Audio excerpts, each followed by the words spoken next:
you're calling me a mentor, but it was a friender conversation. A friend. Like I'll tell you 3, 4 things I need to learn from you right now. You have started a podcast.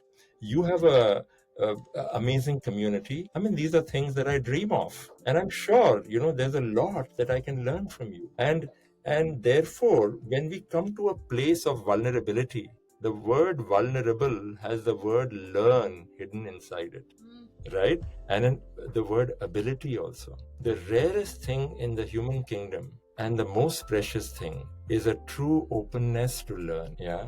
And not just learn in the head, not just learn in the body, in the heart, but in the body, embodying it. So to be able to transfer it, part of it is embodying, but let's not make that into a religion also. I mean, we won't completely live always. Yeah. And there can be obviously people who say, I'm not going that way.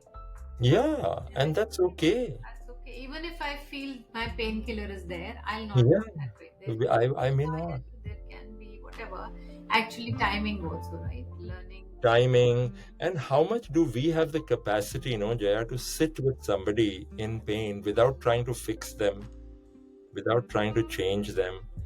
Can we slow down? All these are the deep questions. By standing in our truth fiercely, we become the life force of change. It unlocks our self worth, fuels our confidence, and empower us to ignite transformation in others. Welcome to the I'm the Change podcast that is on the mission to bring you stories packed with insights of courage, self accountability, resilience, revamped self worth, and revealing the battles won by defeating self doubt several times. And have dedicated their time and passion to light the path for others. These stories leave you with insights, inspirations, possibility, and hope, very much required for this busy, divided, overloaded, conflicted world. The podcast is dedicated for all the coaches with a simple message to own their story and raise their self worth. Today, we are hosting a very special guest, friend, and a mentor, Kiran Gulrajani, a trailblazer in human potential, a transformative leadership. As the founder of Co Evolve Partners, Kiran has spent decades empowering leaders and facilitators across diverse industries to spark real, lasting change. An IIT Bombay and XLRI graduate, he is celebrated for facilitation artistry. Through his visionary guidance, hundreds have discovered how to lead from heart and inspire others to become catalysts for a better world. On today's episode of I'm the Change, get ready to be inspired by the true change maker who lives his mission of unleashing the greatness within us all. Welcome, Kiran. Wow. I mean, little overwhelmed by your introduction, and just want to take a pause. This word mentor that you used is very interesting because, and you also said truth, standing in truth. And I feel that truth is always paradoxical.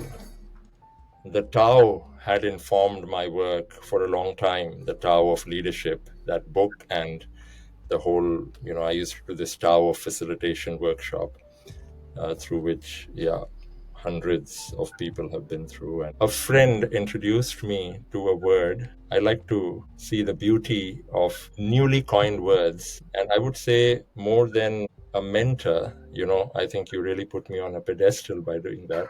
I feel that I'm more a friend, We spoke. you know. Yeah. Because I feel there's so much to learn, and especially with somebody like you who has that humility, that vulnerability, I feel it's a joy to encounter. It's rare. It's rare. Because I still remember our first conversation, Jaya, and we just like opened up, and I think it was precious. Yeah. Totally. And I think it just opened up a new connection Hmm. in a very short amount of time. And that also tells us that you don't need a lot of time for creating connections. It just happens if you're open. Totally. Yeah. But I'm very glad that we are here in sharing this conversation, Kiran, because I felt that your story had a lot of moments of real change. And it Hmm. didn't come easy. No change story is easy. However, thank you to be agreeing to be on this podcast to be able to share those vulnerabilities here. And feel free to be yourself. You don't have to share anything that you're uncomfortable with. Yeah, well, I will err on the side of sharing whatever I feel like because we can edit it, and Yeah. hopefully it will not need much editing. Yeah, so we are in a safe space and we Yeah, don't have to worry about anything. But the whole idea is, yeah, can real story spark the change? yeah. Our own stories, and then the one that we actually create in training rooms are very Mm, much prepared and fabricated, but the one that we live mm, carries a lot of very harsh mm, realities of life, and very if I can use the word, very brutal side of life. mm. And I reflect that it's rare we get a chance to even talk about it in a complete flow Yeah, true, true. and in a way that it can carry some lessons for others. Because it's one thing to say, my life was hard, and it's another thing to say, this is what I went through, pick up whatever you can. It needs a Mm. lot of grace to be at a place to share your story. So, thank you once again to be here. Yeah, thank you for the invitation. It's a privilege to have this conversation with you. Great. So, Kiran, given the name of the podcast is I'm the Change, and I want to ask you a very open, very big question. What's your change story? Wherever. Yeah. Let me start from the present. I mean, normally I would start from history, but I think there is something that's emerging in this moment. Few weeks back, a brother of very high performing individual um, reached out to me saying that my brother has ADHD, attention challenge. ADHD is attention deficit. It's called a disorder. I really feel that it's just like a typical ability. And I thought that was courageous of the brother and as much of this person who had touched the peak. You know, I don't want to get into much personal details, but let's just say that he had topped and then everything fell apart and he discovered that he has ADHD. He had some breakdowns, the brother. We were sitting together um, in Bombay at the Brookpond Taj Mahal Tea House, which is a favorite location, three of us, and truly unraveling. And I think this opportunity came because I have been more open about my own challenge with adult ADHD. Of course, this person was much younger, and each person who has a neurodivergent challenge is very unique. And for a long time, Jaya, my work has been about, I shared with you before we started that we are the change. Where does I begin and where does we begin is a very fundamental question, right? And I had this insight or like an epiphany or a clarity about a year back where I said that in the coaching circles, in the spiritual circles, in the psychology circles, I mean, in the whole change, transformation, should I say, endeavor or industry, there is a lot of focus on and the inner change, Hmm. right? And that is very valid. I think I'm not wanting to belittle that. Hmm. But in my own journey, I have seen and talked to many, many senior people in India and abroad, and most people will agree that human beings don't change very easily. And therefore, this, should I say, like this push for change, this desperation, if I would say. So the epiphany was that when you look at a plant which is unhealthy, we don't obsess about the plant, we look at the soil, we look at the sunlight, we look at the water, who's tending to the plant. So I said, why are in the human realm, are we overly focusing on that individual? Hmm. Right? I wrote a blog post which says that we are an individual and an ecosystem. Yeah, so much true. Yeah. So when this brother reached out, I actually said that, would you be willing to also travel together? And because for anybody who struggles with any neurodivergence, we need to build an ecosystem Right. which nourishes the nervous system. Yeah. And therefore, the journey began. And because the brother was willing to learn how to make that soil bring that sunlight, Hmm. as this plant also, as a human, looked at how might it bring about that shift, right? So this is really about how we are the change and I am the change. It's not an opposition, you see, it's a paradox. Yeah. So just a few more lines about my own journey. You shared a bit about it, but I'll just share a couple of milestones. I got married when I was 26, and it was a difficult marriage, and yet beautiful in its own way. We were married for 17 years, and the best thing that happened out of the marriage was our daughter. We call her Sufi. She's 22 now and is wanting to just finish her graduation with a focus in psychology and wants to work with special children. And so she's also been drawn to working with people who go through difficulty. And therefore, I told her, let's begin this work together. Hmm. And this particular assignment was really together, and the money came into her account. So that was interesting. But let me say that the marriage ended peacefully. We mutually divorced. And then I was in another relationship. I'm just sharing my personal journey, but I'll also bring the official, which also is beautiful, actually, with a woman. And yet it also had to end. And so I've been in a few intimate relationships Hmm. because my journey has been about exploring love and pain and vulnerability and suffering. And like you said, no, that we are so busy, divided, overloaded. So this whole question of my own suffering and the human suffering was very central Hmm. as I took a leap when I was 31 out of the corporate world into this world of learning, change, leadership development, coaching. And very early, I was in front of a group of trainers, developing them, within the first few months, and it felt like home. After I left ITC, the packaging business, sales and marketing in the corporate world, I joined Pragati Learning in those days. And I found that I was at my best effortlessly when I was working and developing facilitators. And Hmm. they used to call the program the Empowered Trainer.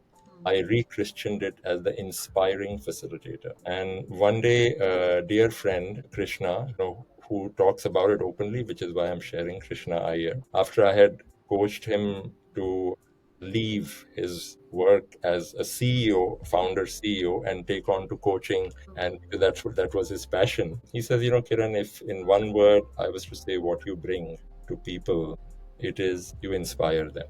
Hmm.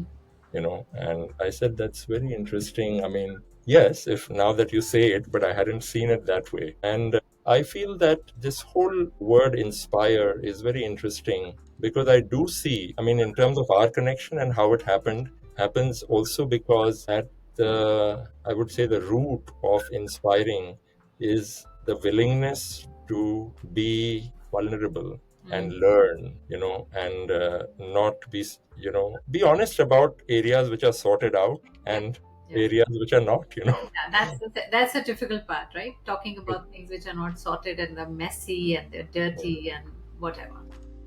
Yeah, it is. And I was reading this book called The Invisible Majority, and it starts with this line. This book is about disability.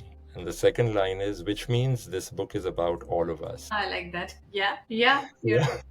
I mean, it's just that some seem to be more pronounced and visible, right? And often a lot is invisible, not only because, I mean, the roots, one exercise I often do when I'm working with people, I ask people to just draw a tree on the page. And 80% of the people don't draw the roots you're because we're.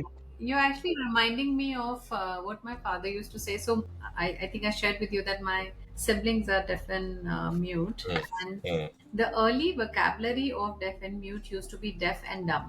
mm, And then my father corrected me one day saying, "Baby, they're not dumb, mm, so call it mute." mm. And that changed something in my mind. Saying, "Yeah, why are we calling them dumb? Actually, they're special children, and they bring much more to this world than us. We are the ones who are dumb." Honestly, I'm just reminded of Yeah, yeah, yeah, yeah. And this thing about we are dumb, is like hitting at the very root of what you have said as a purpose, that self-esteem, self-doubt. I mean, I really feel that it is possible to see that nobody is dumb. We are just differently abled. Exactly. you know and but it's so inbuilt in our own living and narrative. And one of the teachers who I really hadn't have a deep appreciation for, he said that human beings have a core wound of unworthiness. Yeah, right. I so agree with that. Yeah. And there is a book which says surplus powerlessness, Okay. and the byline is helplessness, hopelessness, Oh, worthlessness. nice. I like the titles. They hit the nail just by the title. Yeah, yeah. And so this deaf and mute, I also want to mention that I have a friend who's also my music teacher. We learn music, which is also, we live life together and talk about life. It's not just music. And she said her husband was working, somebody was working with him who was going blind. And he started this organization called Atypical Advantage. Yeah. He helps people who are deaf, mute, and impaired disability in some way to have a livelihood. Yeah. Because a person who is deaf can paint, a person who's blind can sing, Yeah. you know. So what are we talking of, But you see, the whole mental health domain often is not visibly seen See. as a challenge. And that's what we need to speak to. So, yeah. So coming back to your change story. Sorry, I diverted the conversation. No, no, no, not at all. So, Jaya, let me just say that there have been many points of change, and let me share two, three before I share the big one. One of them, of course, was when I chose to leave the corporate world, and there was a calling that human beings have so much potential. Why are we wobbling? And I mean, in those days, in 1996, at 31, it was quite radical. I was reading Autobiography of a Yogi and Seven Habits of Highly Effective People. So there was something about the East and the West and the paradox, the yin and the yang, which was very much a part of my design. I just said I was in Chennai, and you know how synchronicity happens. I spoke to my boss. He said my cousin in Pune is in this field, and I wrote to him. Arun Vaklu is his name, learning, and then it became Pragati Leadership. And within a few weeks, I had shifted to Pune. And the relationship over there was more like I was partnering, I was contributing, narrating business, and it provided a takeoff for me, into this field. So your image is a little bit blurring. I don't know if it's my network, but doesn't matter. I think Yeah. it's No, it's fine now. recording at a high quality. Don't worry. It's just Okay, cool, cool. So that's where I was with them for 3.5 years, and it's literally like the book which was gifted to me at XLRI, The Tao of Leadership, popped out of the bookshelf, and at the right time, and that's when my journey of developing facilitators started. And so that was one moment of change. And so the second was, of course, when I started on my own with my then wife, eternal learning. The word eternal came from her, learning came from me, and we were together till we were together. This started in 2000, and the vision was always to build a community of facilitators, coaches, but I was simultaneously working with leadership at middle and senior levels. So I was working on both sides, interestingly, developing capability and delivering also. Uh, and yeah, I mean, when I started off, it was middle to senior, sometimes junior. But because I was working with the kingmakers, metaphorically, or the facilitators, so I was quietly also working in an interesting way. And when I started on my own, 2000, eternal learning, that whole journey deepened. And in 2009, we separated mutually, fully. Whole the name I changed it to Co-Evolve, because I really saw that it was about evolving together. And later I discovered that co-evolving is about co-learning and co-creating. And of course, in the early years when I started on my own, I had the blessing of traveling abroad many times and learning from many teachers. And I just want to mention Gay and Katie Hendricks, who were relationship experts. He wrote a book called Corporate Mistake, which I picked up at the Bangalore airport. I wrote to him and I was inspired. Peter Senge, Robert Fritz, and also De Martini. So, I mean, uh, I had attended 100 workshops by 2021, What learning. version of change are you right now? Well, I'm coming to the final one, but I would say that three, I would say, like the first was moving from the corporate world, then starting on my own, then co evolve, right? And my work really integrated from many rivers, and because of my own suffering, I didn't know that I had adult ADHD for a long time until I chanced upon this book, Delivered from Distraction. And when I read the first page, I just broke down, and it was like I was blaming myself and I was for something that can just be a neurodivergence. Yeah, and I think you bring out a very, very, very important point. A lot of us do not even know that it's something so genuine we are struggling with that has been labeled like you're not paying attention, you're Mm, careless, what's wrong with you, you change your words like anything, and so much of labeling that I've mm, seen with so many of mm. my clients, or even at times I go through that. So you're bringing Yeah. up a very important point that a lot of us are not even diagnosed. Doesn't mean we don't have those attention issues. Yeah, yeah. And actually, the world is going ADHD today, with Yeah, exactly. With the kind of chaos uh, and the overload we are all going through, is yeah, yeah. everybody is in a Yeah, of course, people who have this neurodivergence, it's more acute and therefore it cannot be belittled. yeah. And one of the challenges that, because I can be very highly functional, when I'm delivering my work, Yeah. people have told me that it's world class. Mm, And yet in my everyday life, I grapple with, keeping my room clean, my house organized, being single, also the whole aspect of the mm. kitchen and, so all those challenges are very real. Yeah, yeah, yeah. So what And happened? You talked about the book you read and then you broke down. What happened after? so the journey of owning and making peace with my neurodivergence happened, but it wasn't until I would say about a couple of years back. So this was 15 years back when I discovered, but it takes time to fully, kind of make peace with it. And it was when my brother, about a year back, said that because he was in touch with the challenges, because it really has a pervasive effect on life, Yeah. financially, relationships, So, I mean, why is it that in October, November, December of 24, I get an assignment where I get paid 2 to 3 lakhs a day, Mm. and yet, for 3 months, I may not make that much amount. So it's like a very real challenge that, but also what was very interesting, which I'll come to, but let me just let that the final moment, which was the big moment, emerge when it does. So I'm not going linear, and I'm sure that's okay with you. We're not meant for linearity, but Yeah, yeah, yeah. But we need the linear thinking minds also, yeah. and that has its place. So I'm not belittling anything. Last year, Jaya, I did this certification in the Belbin tool.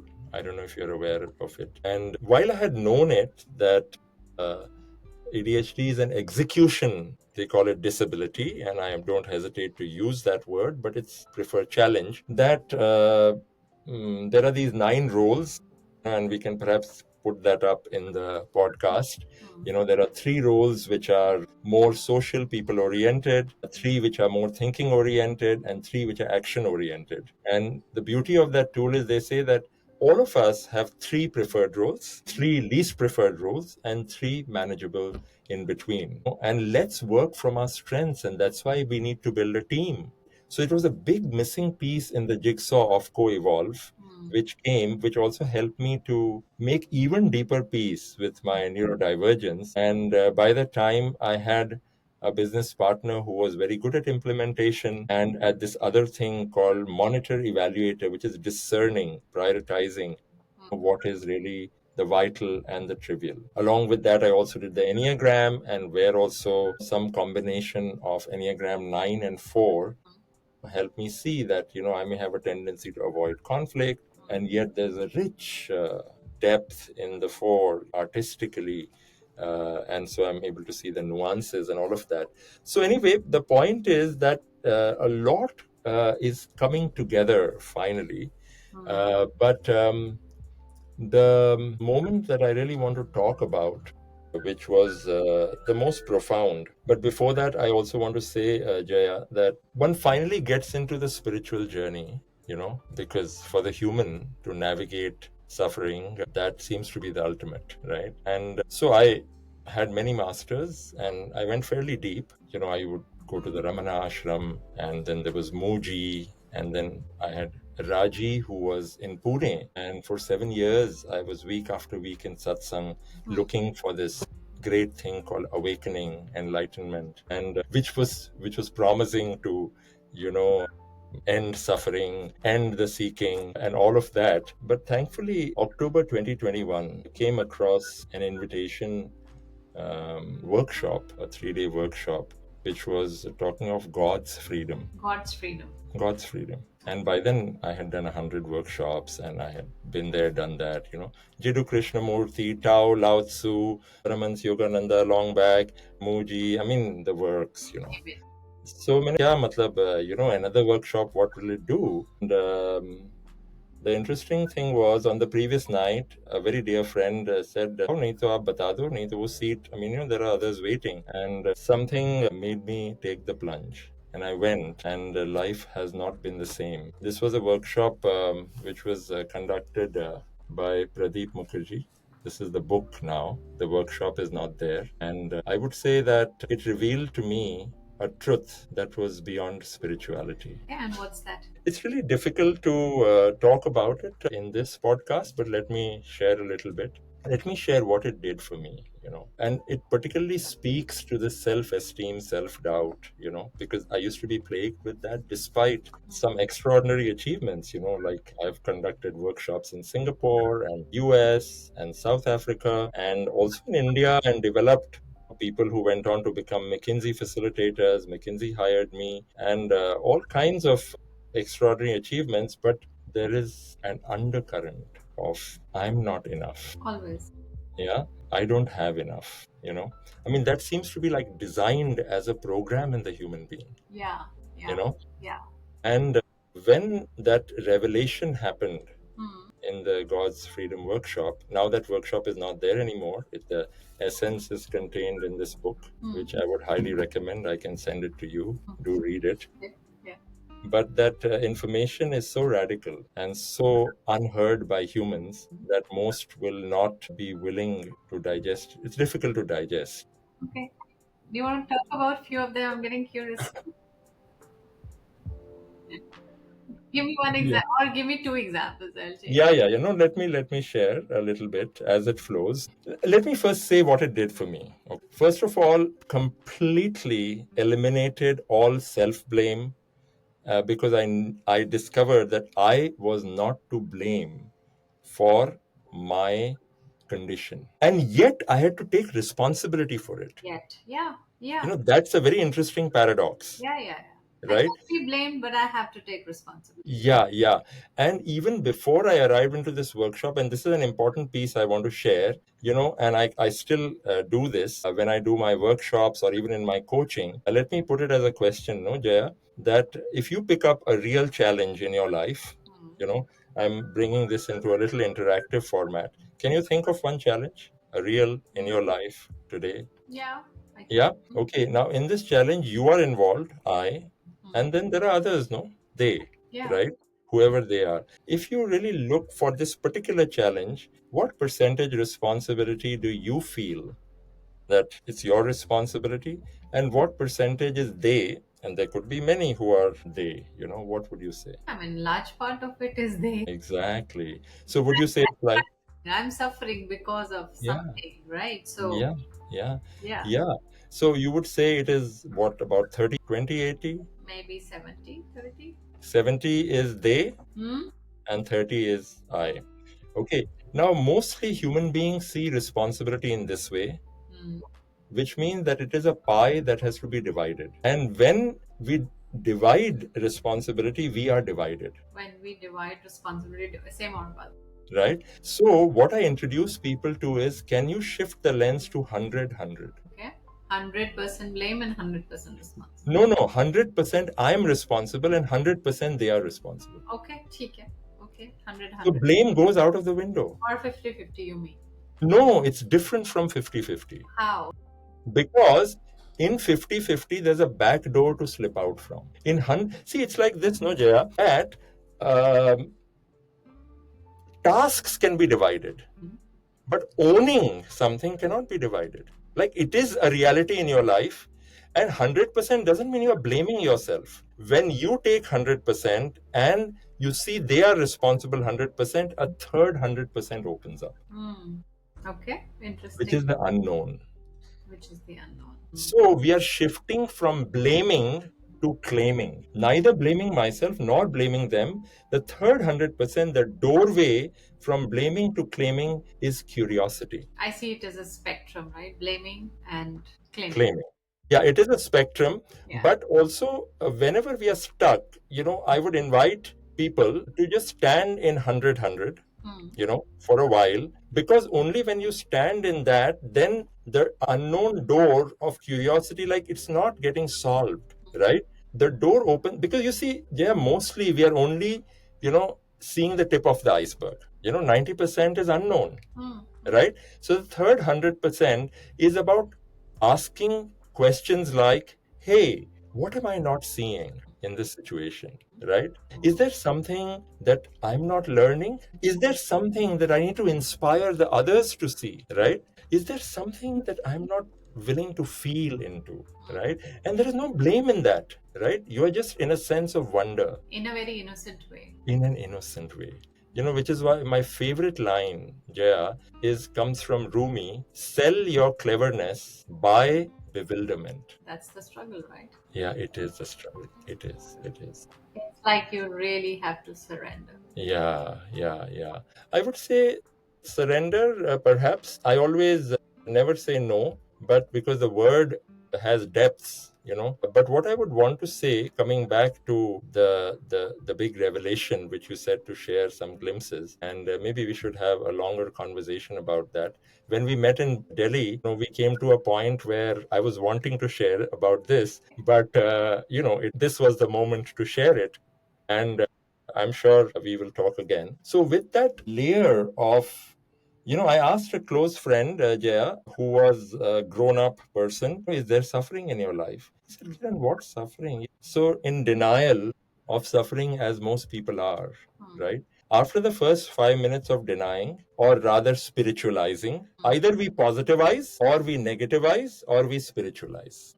I like the way you say it. Okay, say that again once more. Whenever we are encountering a difficult situation, a pain, a suffering, the tendency is to do positive thinking, right? Or to be positivize, give it a positive spin, like I read a line which, people will say, wow, that life is brutal, like you said, and it is beautiful. And this lady said, therefore, it is brutiful. Yeah, good. Yeah. Yeah, but so we are always caught in this duality, and then the deepest spiritualizing it is embrace this paradox. But what this workshop did for me, was to reveal a layer that is unknown, right, which is beyond the Maya. I'm waiting for the moment. Come on. Yeah. So this is a book called Message from God, and the word God is very loaded, because we have known the Hindu gods, and in every religion, in the Abrahamic religions, there is the one God and all of that. But this God, is a God that humans have not known, because he was never in this universe. And we're always talking about the universe being the ultimate. And so I will not go into too much detail, but let's say that there is a connection now, with the supreme being, which doesn't necessarily make life easy, but because we are living, inside of this Maya, and why humans were created, and all of that is revealed in that book. But the point is that, should you choose truly, what is being asked now is for 30 days, just experiment with this image, talking to it, because this is a book that is alive. There is a healing card. The website is called alakgod. Right? And this image will also Google searches through that, and we can put it in the podcast. And for 30 days, just talk to the image, to the book, even without reading it. And the author says you don't have to believe what you're reading, but don't disbelieve it, right? So, Kiran, what are you not coming to tell me? No, no, I mean, it is so huge that it's difficult to tell you. So, all that I'm saying is that it is an encounter with a truth. Let's say the fourth 100%, which people have no access to. Until now, What human beings, until, you en- sorry, what was the truth you encountered? the truth I encountered is that spirituality is a delusion. Okay, say more about that. Okay. But to the humans, it is the highest thing to be there, right? So if spirituality is a delusion, and even we are willing to consider that. People who are deeply spiritual will not consider that. Only the one who has suffered or the one who is genuinely curious and willing to experiment may be willing to consider this. So, okay, so what I'm understanding at this moment is there is positivizing, there is criticizing, there is Negativizing and negativizing, spiritualizing, spiritualizing. and None of it is true. all of that is true in this domain, but there is a domain beyond, Which is what? which is the domain of the true God, Paramatma. We have a version of Paramatma, which has been actually told to us, but the truth is that the Paramatma, the true Paramatma, you'll discover through this book. Should you be willing to experiment and consider for a month trying out? Because there is deep conditioning, and it'll be very difficult for those of us who are spiritual to truly digest the radical contents of this book. You heard this line, truth sets us free? Yeah. Okay, Swami Beyond Ananda said, truth upsets you free. Upset you. Yeah, yeah, yeah. So, how Okay. did it upset you? It upset me by questioning my entire life and journey and spirituality. But the invitation was only for a month. Try it out. And in that month, Jaya, I experienced a sukoon that no spirituality had given me. You have to break it down for us. Yeah.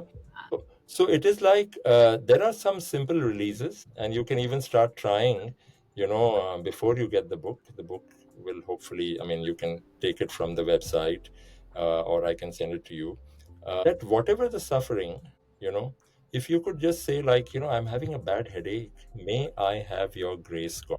I mean, I'm confused, I'm feeling low. I don't know how to deal with this. May I have your grace, God? And just try it out, because sometimes there are many people who have found it. But the beauty of this is that God, true God, Paramatma says that because we are trapped in this, it may not be always easy to, and he says, try me out for 30 days, right? And if you find it works, then stay with it. Otherwise, anyway, we have our current narratives and we are doing the best in that. So, yeah, I feel that uh, this is to be experienced. Yeah. So, And what did you experiment with, and how did that change your? so I experimented with releasing, Okay. and I give you an example of the release, right? I got a clarity of the root of human suffering. Okay. Yeah, which is unlike what we have been told. And that I won't be able to bring it into this podcast. I mean, do read the book. And there are many podcasts by Pradeep sir also, and if you search. But I would say that we'll talk about it. But what this did was that when I stopped blaming myself, right, the challenges are still there, acute challenges. But when I spoke to this other young friend, this old friend was in denial of suffering, but the young friend, she was really honest. She says, Kiran, there are two layers. Very beautifully, she's saying there is what happens, which creates its own, but there's a constant undercurrent. I'm not okay, I don't have enough, I'm not enough, restlessness. That layer for me is at rest. So that's what people are trying to address through spirituality, isn't it? Exactly. And how many have actually addressed it? I don't There know. are a few who are enlightened, very, very few, right?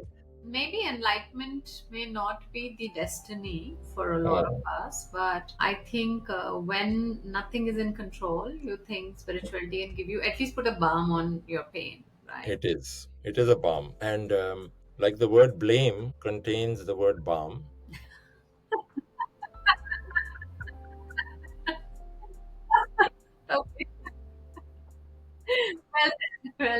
And it also contains the word lame. Right. I always like to play with these words because hidden inside the word is the secret of the word. For example, the word listen contains the word silent, Ah, yeah. and it also contains the word enlist. That I So know. if you want to enlist somebody, listen. And so I think let me also just bring a little business perspective to what we were talking, because Yeah. personal and business are interwoven. So after this whole October 2021 revelation, which brought a profound ease, things started slowly falling into place, right? InfoEdge, Naukri.com, they invited me, and they said, we want our leaders to learn to have effective conversations. So I said, you mean difficult conversations? They said, yes. So along with their learning and development head, his name is Arvind, we coined an interesting acronym called MAD conversations. You told me about that, yeah. Yeah. Mastering the art of difficult, deep conversations, MAD, right? So, in that, seven hard skills came together, which I was teaching, but it came together in a structure. So, the Tao was about being in the flow, and that can have its shadow. Being too structured can have its shadow, but the dance of flow and structure is what came into my life out of this clarity and slowly. And one thing I want to mention is that recently I did an assignment last year actually with the GMR group, and GM Rao, the chairman, their byline is building an institution in perpetuity. And they said if I want to build an institution in perpetuity, then all my CEOs and CXOs should be mentors. We started with mentoring, we are coming a full circle. And I took 40 of them in two batches through what I call the art of mentoring leaders. And there's a whole collaborative mentoring process. Now, what this did there is that it brought the two sides of my work together, developing coaches and developing leaders. Now, I was coaching these CEOs and CXOs to build, to be mentors, and the process of certification of them as mentors required them to work with two mentees over a period of 6 months. And I was coaching them to mentor and all of that. So things like this began to happen in a very practical way. So it was not just woo woo spirituality. I mean, of course, spirituality has its own. I don't want to belittle it, because until we find the truth of God, the truth of, spirituality is all that we have. And many people may not discover this unknown truth. But I would say that truly living with, like, let me just say that for the first time, the human beings got a choice. We live under the illusion of choice, the illusion of free will, and we feel it's really there. But when you read the book, if you read the book, you will see that, you make an experiment for 30 days, and at the end of it, you get to choose, that the spiritual path, the religious path, or God, who's not neither spiritual nor religious. Okay, so we may be right now through this conversation shaking a lot of narratives to people Yes, who are listening, yes, and it's also kind of maybe bringing a bit of discomfort to hear all this, yes. because there is a narrative which makes us comfortable and that Yeah, helps us keep yeah. moving forward. So to that, where do we go from here? Like, where was your Yeah, I'm very glad you brought this up, Jaya. I really respect that. And what I want to say is that the beauty of this, let's call it a narrative, let's not call it truth. Let's just say that it's a perspective, which the book says don't believe in this, but don't disbelieve it, yeah, because disbelieving is believing into something else. giving it Yeah, yeah, yeah. Then just hold it. Can you stay in abeyance for a month and experiment with it? So, objectivity? what I would say is the beauty of this is that it is in complete allowance of religion and spirituality. It's not in opposition to that. Okay, and what did that do to you? So, what that did to me is that as I chose this, and there are many people in my life, in my family, in my friends, who I introduced them to this, but they continue to choose the perspective with which most human beings are living, and it's fine. So, in that way, there is no war in a way, Yeah. or no opposition. So, I would say that I deeply honor people's journeys who are religious, spiritual, right? And there's an invitation, and even that you don't have to take the invitation, but should you take, and after that also you decide, तो कोई उसमें problem है नहीं, right? It's just that we get to choose, and I feel that bringing it back to the ground, you know, I want to say that in a very practical way, while this was in a way, the climax of my change story, it also brought me to earth. It brought me into my body. It showed me how to just simply enjoy this life. Same. हम्म, कहानी है। तो आपने क्या? तो उसके बाद मैंने बस I am just living life, and I have become more simple, less ambitious, जो भी जिंदगी है उसको एंजॉय करो, because Jaya, one thing I want to share with you now, okay, this thing of busy, divided and overloaded. I want you to include, video of Bill Gates and Warren Buffett. Okay, in which it's a beautiful video on YouTube. I'll send it to you, where it speaks to this busy, divided, overloaded. Bill Gates is saying, my calendar is back to back to back for months, and Bill Gates has his calendar is empty. So my first blog post was slow down to speed up, right?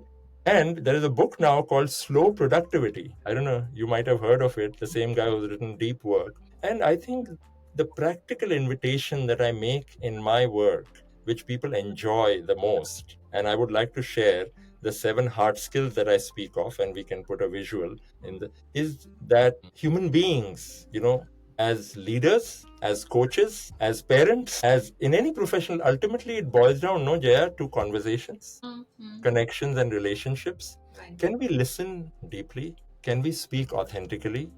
The in breath and the out breath. And as coaches, we know, but human beings need to learn the art of questioning also with curiosity. They say Chat GPT, now the new competence is asking the right questions, Right. right? Because all information is there, Yeah. right? So everybody will need to learn the art of questioning and ultimately the sense of wonder and curiosity.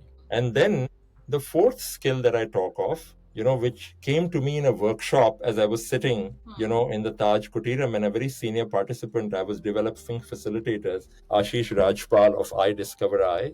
He said, Kiran, what about silence? And I was silent. It was a penny dropping moment for me. And the fourth skill got added, the pause, which people really value when I take them to the corporate workshops or whatever work I do in coaching. So it's like the neutral gear from where you go in any direction. And then Gay Hendricks and Katie Hendricks brought to me the fifth skill of appreciating.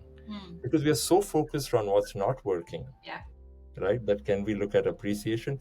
And this feeling, this skill, I think you will appreciate, is the sixth one is navigating feelings. Either we are denying, we are avoiding, we are running away, we are distracting, but the feeling realm, which is how we also first connected, you reached out to me, is not explored. Wars between countries are eventually fought because the feeling is not navigated. Can we learn to feel our feelings? Come into the body, breathe, and notice there is a sadness in the heart, there's a fear in the belly, there's an anger in the head. Okay, and slow down. It's okay. Gay Hendricks written a book called The 10-Second Miracle.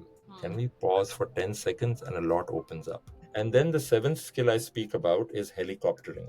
Can we step back right now, Jaya, and look at this conversation that we've had? And I would like to ask you, if you permit me, what did you notice, not in the content, but in the process of our togetherness? The interaction. Of course, you can also talk about the content, but I just want to bring attention that what did you feel was interesting, of value in the how? Because the how sabotages the what, no? In our work, we have seen that. Yeah, yeah, yeah. No, so if I just reflect back, I think it's challenging me to think in a different manner, which actually the spectrum of positivity to spirituality, and there is another one which There's a beyond. there's a beyond, and then how do you articulate about it and how do you access it, and then what's its role. And I'm also kind of dealing with a lot of thoughts around, hey, how do you make it transferable Mm. to learn? Because most of us, or your journey, like you're called for these journeys, Mm. called for our journeys, and we have our own paths that we discover. Mm. Most of the path is discovered through suffering, because Yeah. suffering and you're trying to look for a painkiller. Mm. Looking for a painkiller, the painkiller can be labeled whatever, Yeah. and then there can be a disruption to say, hey, don't have painkiller, just breathe. And then Mm. there can be a approach to say, if you kind of do something else, and that can help you relieve your pain. So there are different ways to ease the pain, Yeah, yeah, and yeah. everybody is called for a different painkiller.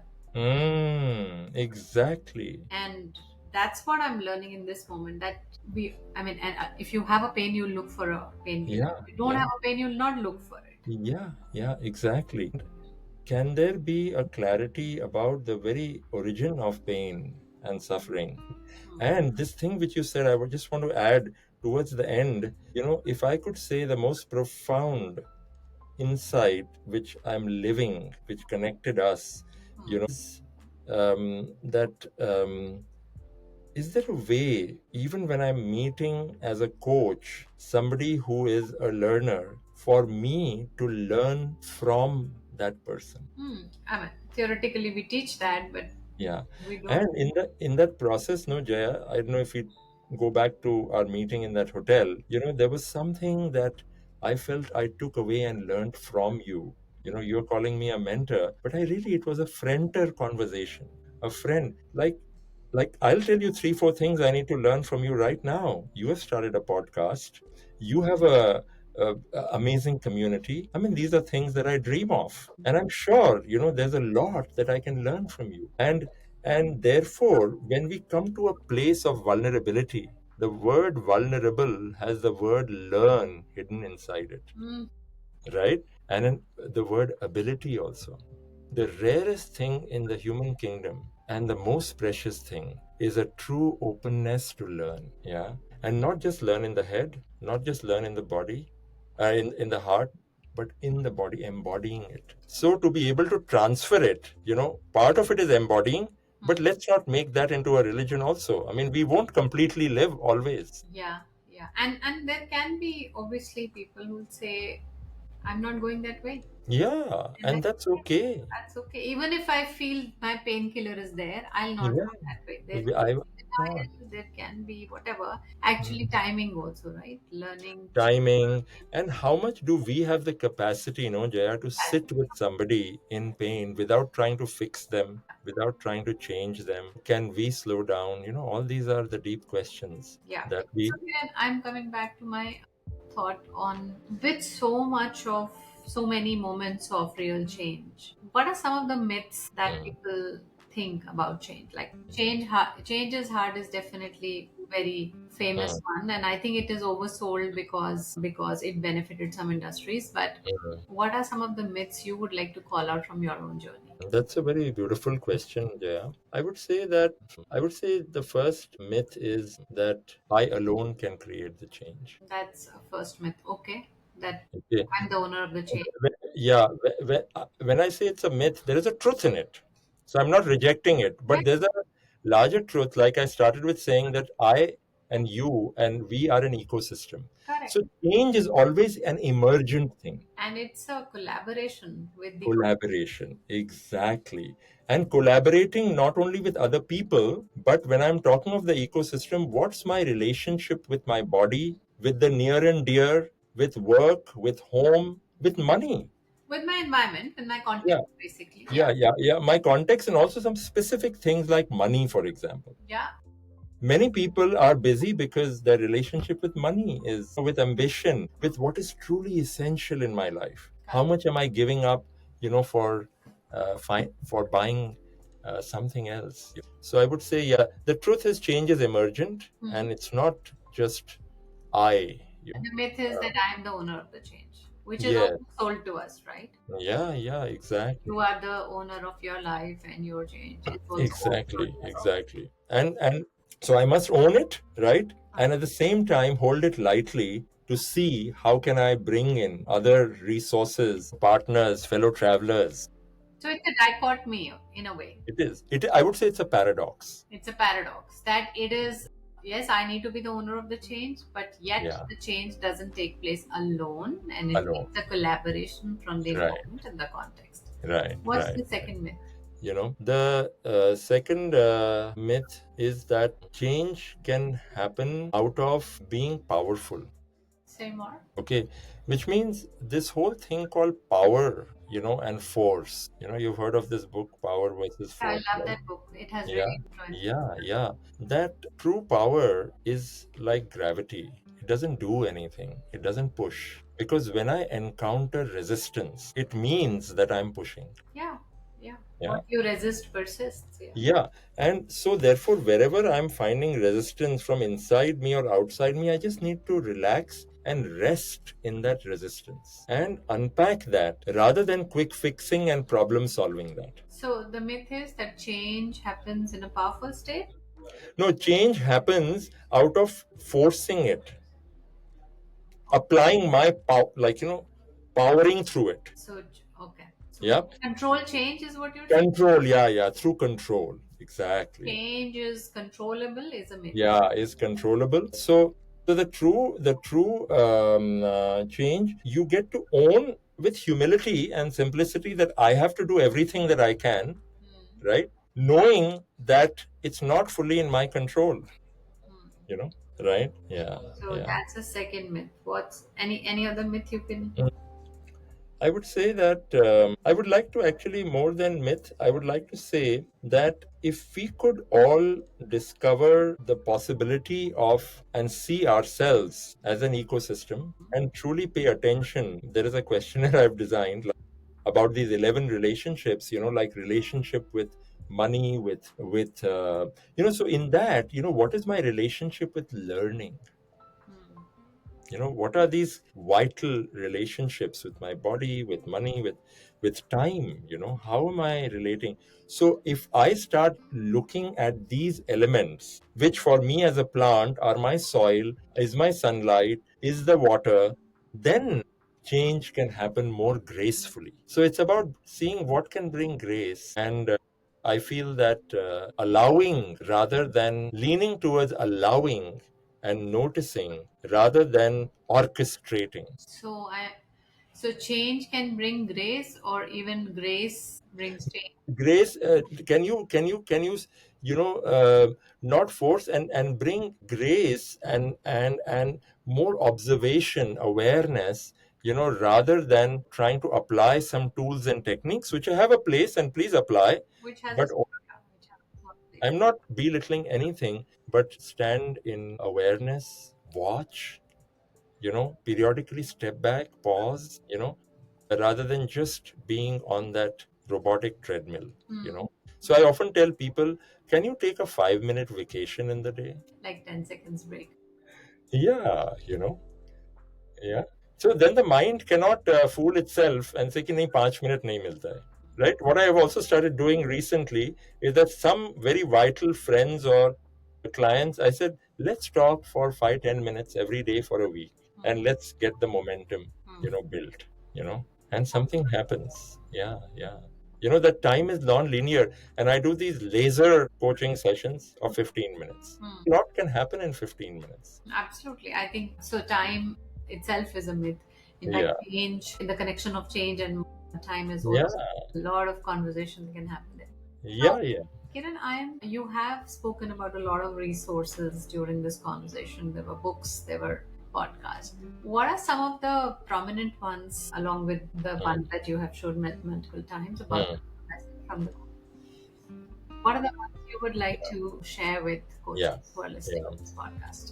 I think that's a good question also. I would say that pick up resources which are more practical to do with mind, heart, and body, working with emotions, Hmm. beliefs, and with the body particularly, somatically, Somatic, you somatic know. work. And I would even go as far as saying that a little bit keep a distance from the spiritual, what we call, and it's, I mean, that's my personal view, but I'm not saying this is the truth. But experiment with staying with the practical, the everyday, Hmm. working with feelings, working with the body, like I often tell people when I'm coaching them, do you enjoy taking a massage, for example? And something happens when people are more in touch with the body. Are you engaging with some art, with some sport, along with being focused on results? Is your heart song alive? Yeah. So bring something, into. So I coined a word, artistry. What is your artistry? Fun. Yeah, yeah. I'm gonna steal that. Yeah, yeah, yeah. And there is also, of course, one of the resources is my blog, is coevolvewithkiran.com. And I have also found a very interesting resource is the birth date. There's a blog I've written about it, that how to become more aware of this design of this body mind character, this personality, and work with it. I mean, I would really say that relax your desperation to change, enjoy life, and change will happen.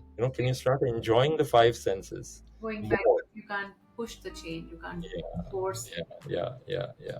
Be gentle with yourself, be a little kind, and yeah, change with grace, or grace with change, whatever. yeah, and real, like you said, can we be real?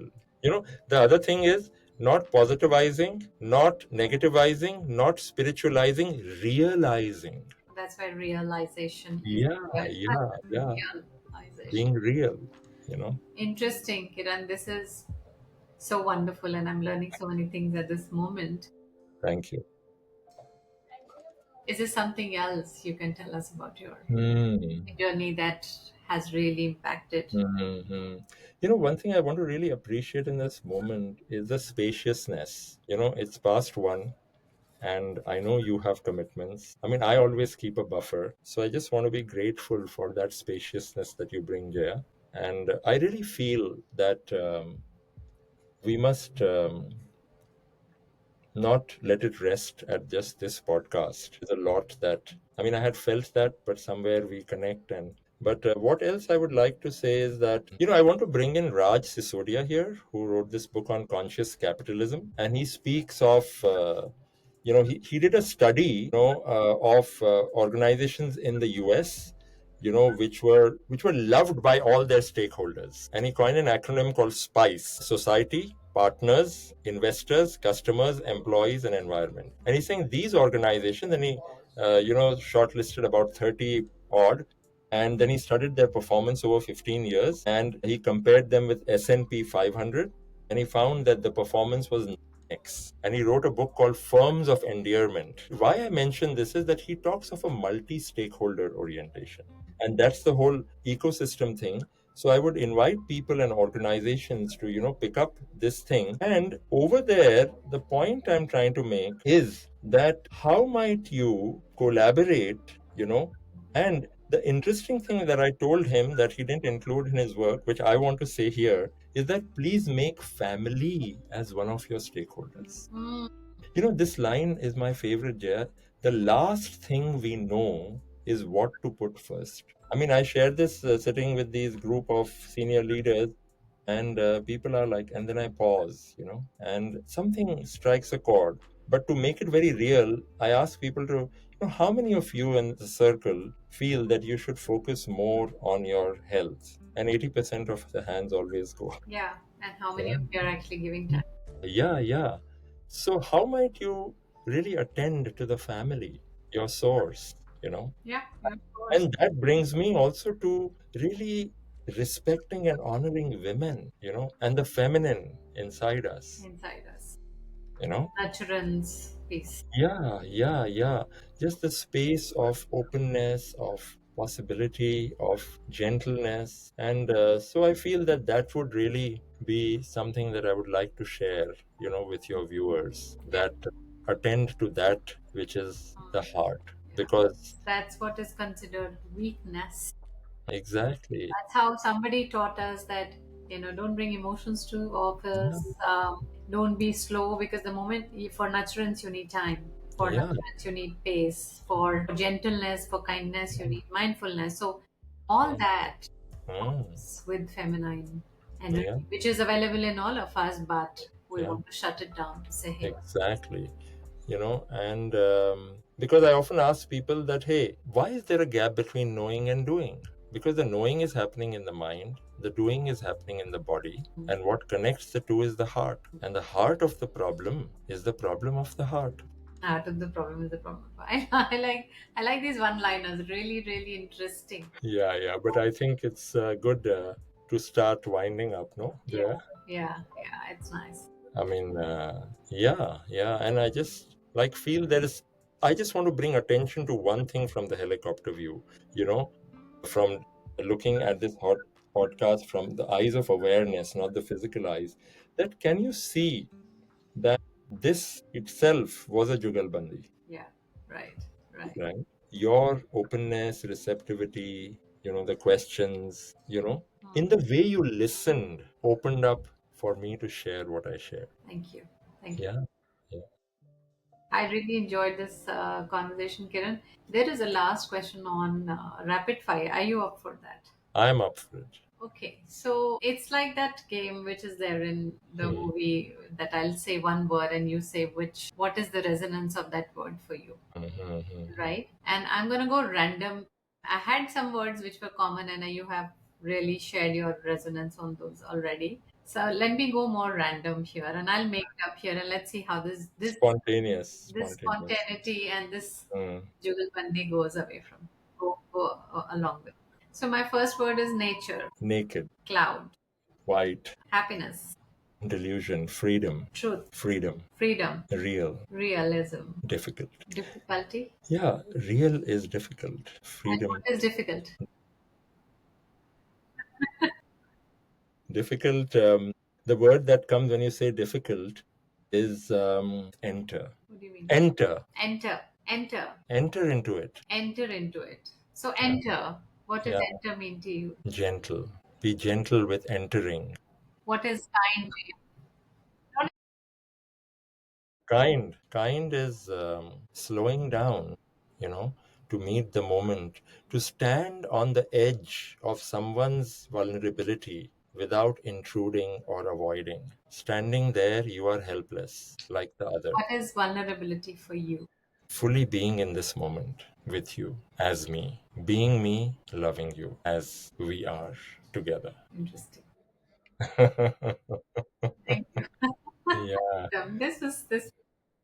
Yeah, and I feel there are a few threads, which podcast or no podcast, we should pick up and, have, schedule a conversation, you know. Sure, absolutely. Like for me, I also got some insights on very specific direction of collaboration. Because one thing I forgot, co-evolve became co-evolve partners Hmm. in 23. Hmm. So now the whole model is to partner with people and grow, to Hmm. be in service of your work or what is to be created together. Yeah. Like that story of when the Parsis came and the king said, gave a filled glass of milk and said, "There's no space here for you guys." And they put some sweet in it, some sugar in it, and said, "We won't occupy space. We'll just sweeten." Yeah. I see a bit of my work like that. It's there's a saying, I don't know who said it, but they say that you will be called for what you're called for. Yeah, yeah, yeah, And that's how I would like to conclude this conversation and yeah, create yeah, openings for yeah, next few to say you will be called for what you're yeah. called for. Yes, yes, yes. Thank you so much, Jaya. Thank What you. a pleasure. What a pleasure. And